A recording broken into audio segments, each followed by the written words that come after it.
અને માનનીય રિઝવાનભાઈ સાહેબે પોતાનું સમય અને ટાઈમનું બલિદાન આપી અને બાળકોને તલાટીની પરીક્ષાની તૈયારીઓ કરાવી, જેની અંદર આપણા સમાજના ઘણા એવા યુવકો અને યુવતીઓએ મફત ટ્યુશન ક્લાસીસનો લાભ લીધો. દિવસો જતા રહ્યા અને સમય આવ્યો આપણા ગણતંત્ર દિવસ એટલે કે 26મી જાન્યુઆરીનો. હવે ઉમ્મીદ ગ્રુપ દેશ લાગણીની અંદર હંમેશા અગ્રેસર રહ્યું છે, તો ગ્રુપે હવે નક્કી કર્યું કે આપણે પણ હવે ગણતંત્ર દિવસની ઉજવણી કરીશું. તો ગણતંત્ર દિવસની ઉજવણી માટે ફક્ત એકલા જ યા પોતાના સમાજ સાથે મળીને નહીં, પરંતુ પોતાના સમાજ, પોતાના અગ્રણીઓ, પોતાના વડીલો અને સાથે સાથે શાળાઓના બાળકોને પણ સામેલ કર્યા. તો ઉમ્મીદ ગ્રુપને ગણતંત્ર દિવસની ઉજવણી માટે શાળા નંબર 25 આણંદ મ્યુનિસિપાલિટી શાળા નંબર 25 રોયલ પ્લાઝા ગ્રાઉન્ડ સામે જે આવેલી છે તે જગ્યાને પસંદ કરવામાં આવી. ત્યાં જ્યારે શાળાની અંદર ધ્વજવંદનના પ્રોગ્રામ માટેની પરમિશન લેવા માટે પ્રમુખ અને ઉમ્મીદ ગ્રુપના સભ્યો પહોંચે છે, તો તેમની નજરે જોયું કે શાળામાં આવતા બાળકો પોતાના પુસ્તકો લાવવા માટે પ્લાસ્ટિકની કોથળી અથવા કાપડની થેલીનો ઉપયોગ કરે છે. એટલા સક્ષમ નથી બાળકો કે પોતાની સાથે સ્કૂલ બેગ લઈને પોતાના પુસ્તકો લઈને આવે. આવા જ્યારે પ્રમુખ અને સભ્યોની નજરે લાગી, તો સૌપ્રથમ ગણતંત્ર દિવસની ઉજવણી એવી રીતે કરવી કે આપણે ઉજવણી કરીએ, દેશ લાગણી જાહેર થાય અને બાળકોને આપણાથી કંઈ ફાયદો થાય એ પ્રમાણે નક્કી કરવામાં આવ્યું. તો સૌપ્રથમ ઉમ્મીદ ગ્રુપ તરફથી તમામે તમામ આણંદ શાળા નંબર 25 ની અંદર એટલે કે 150 હાજર રહેલા વિદ્યાર્થીઓને સ્કૂલ બેગનું મફત વિતરણ કરવામાં આવ્યું. ત્યારબાદ ઉમ્મીદ ગ્રુપના દિવસો અને સમાજના લોકોની જરૂરિયાતો લઈને આવતા રહ્યા. ઉમ્મીદ ગ્રુપ જેટલું સક્ષમ હતું તેટલી લોકોની જરૂરિયાતો પૂરી કરવાની કોશિશ કરી. હવે સરકાર દ્વારા આપવામાં આવતી સ્કોલરશિપ, જેની ઉપર ગુજરાત સરકાર દ્વારા કાપ મૂકવામાં આવ્યો, અને એ કાપ જે મૂકવામાં આવ્યો, જે ભણતા બાળકો જે સ્કોલરશિપના આધારે ભણી રહ્યા છે તેમને સ્કોલરશિપ ન મળવાને કારણે ભણતરની અંદર ઘણી અગવડ ઊભી થઈ શકે એવી પરિસ્થિતિ હોવાથી ઉમ્મીદ ગ્રુપે સમાજના વડીલોની આગેવાનીની અંદર 7 એપ્રિલના રોજ સરકાર દ્વારા આપવામાં આવેલા, સરકારની દ્વારા મૂકવામાં આવેલા કાપનો વિરોધ કરતું એક આવેદનપત્ર 7 એપ્રિલના રોજ કલેક્ટર સાહેબને આપ્યું. હવે સમય આવ્યો કે દિવસો જતા સમાજનો પરિચય થયો અને સમાજની જરૂરિયાતો ઉમ્મીદ ગ્રુપની સામે આવતી ગઈ.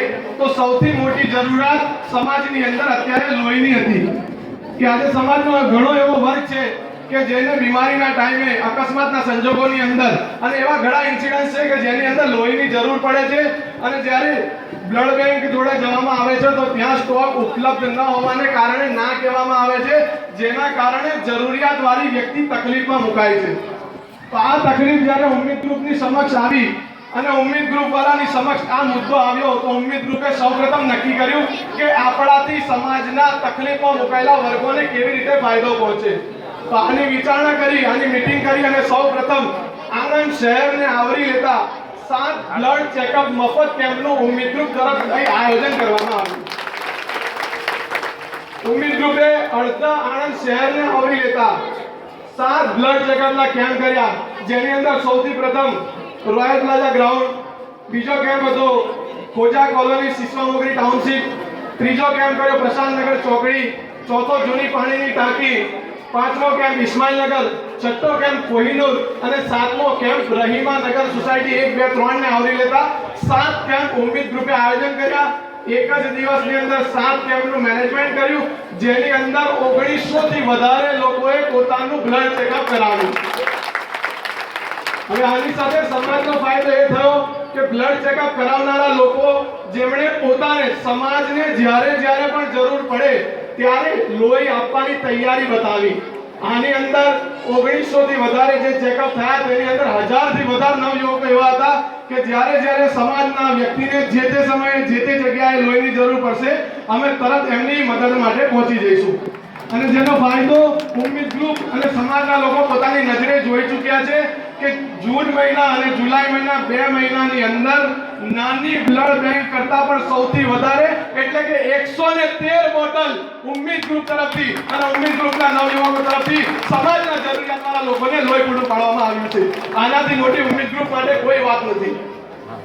ત્યારબાદ સમય આવ્યો આપણા આઝાદીનો દિવસ એટલે કે આપણા સ્વતંત્ર દિવસનો, તો આજે આનું તો વર્ણન કરવાની જરૂર નથી.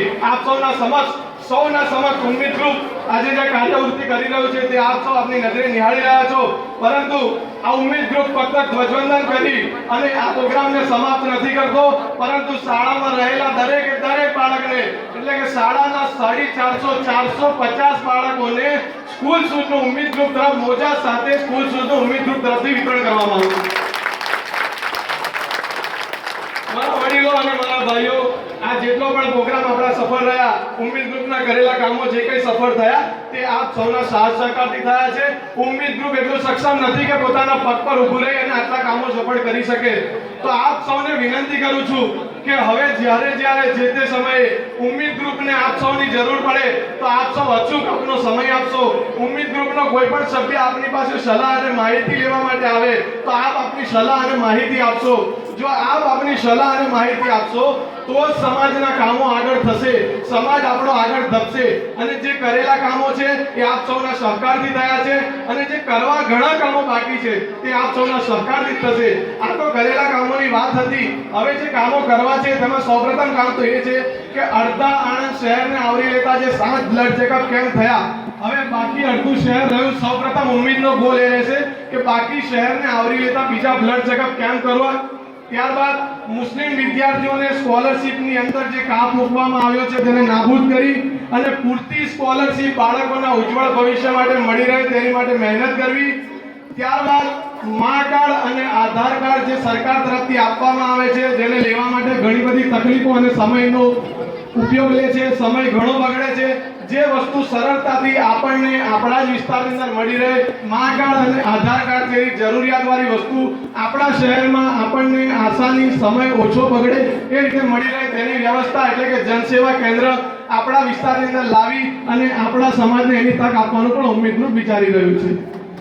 તો મારા વડીલોને હું નમ્ર વિનંતી કરું છું કે જે રીતે તમે આજે અમારા પ્રોગ્રામમાં હાજર રહ્યા તે રીતે અચૂક હાજર રહેશો અને અમારા અવનવા જેટલા બી પ્રોગ્રામની વાત આપ સુધી પહોંચે તેની અંદર હાજરી આપશો. આપની હાજરી એ અમારી હિંમત અફજાઈ છે. અમારી હિંમતને વધારવા માટે હું અપીલ કરું છું આપ સૌને કે ઉમ્મીદ ગ્રુપ જ્યારે સમાજના લક્ષીને કોઈ પણ કામ કરવા જાય તો આપ સૌ ખડે પગે સમયનું બલિદાન, આપણી સલાહ અને આપણો ટાઈમ આપી અને જરૂરથી હાજર રહેશો. અંતમાં મારા દેશની લાગણીની અંદર હું ફક્ત 2 લીટી કહું છું કે હમારી અસલાફ की कुर्बानी से आजाद हुए हम, हमारे असलाफ की कुर्बानी से आजाद हुए हम, कोई पूछे तो गर्व से कहना हिंदुस्तानी है हम.